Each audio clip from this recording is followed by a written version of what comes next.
সকাল ৯টায় সচিবালয়ে নিজের কার্যালয়ে আসেন প্রধানমন্ত্রী তারেক রহমান। দিনের কার্যক্রমের শুরুতেই বাংলাদেশ বিনিয়োগ উন্নয়ন কর্তৃপক্ষ দেশের বিনিয়োগ পরিস্থিতি ও সমুদ্রবন্দর নিয়ে প্রধানমন্ত্রীকে অবহিত করেন।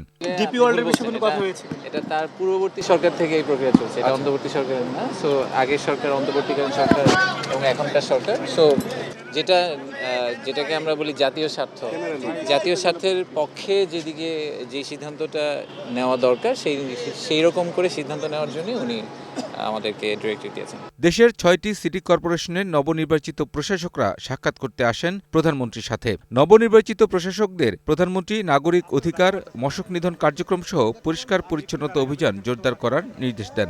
আমাদের সরকার প্রধান মাননীয় প্রধানমন্ত্রী দেশনায়ক তারেক রহমান সাথে আমাদের কথা হয়েছে এবং প্রধানমন্ত্রী আমাদেরকে বলে দিয়েছেন, কিছু নির্দেশনা দিয়েছেন। সেই নির্দেশনাগুলো হলো জনগণের যে সমস্ত অধিকার বঞ্চিত আছে সেগুলো যত দ্রুত তাদের কাছে পৌঁছে দেওয়া যায়, তাদের পক্ষে কাজ করা যায়।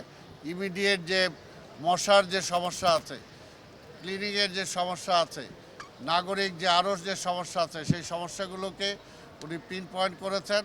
প্রধানমন্ত্রী নির্বাচনী প্রতিশ্রুতি ফ্যামিলি কার্ড প্রকল্প বাস্তবায়নে মন্ত্রিপরিষদ বিভাগের উপকমিটির একটি সভা অনুষ্ঠিত হয় প্রধানমন্ত্রীর সভাপতিত্বে।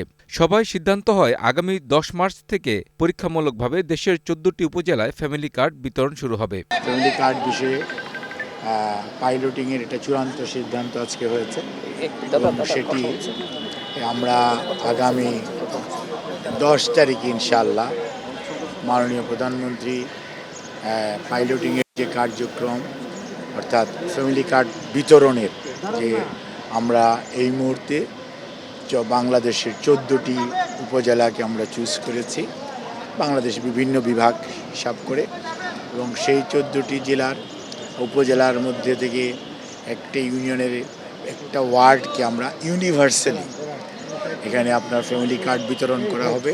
প্রধানমন্ত্রী তারেক রহমান ফ্যামিলি কার্ড বিতরণ কার্যক্রম উদ্বোধন করবেন। পর্যায়ক্রমে দেশের সকল পরিবারেই ফ্যামিলি কার্ড বিতরণ করা হবে। Kamrul Hasan, green news, Dhaka.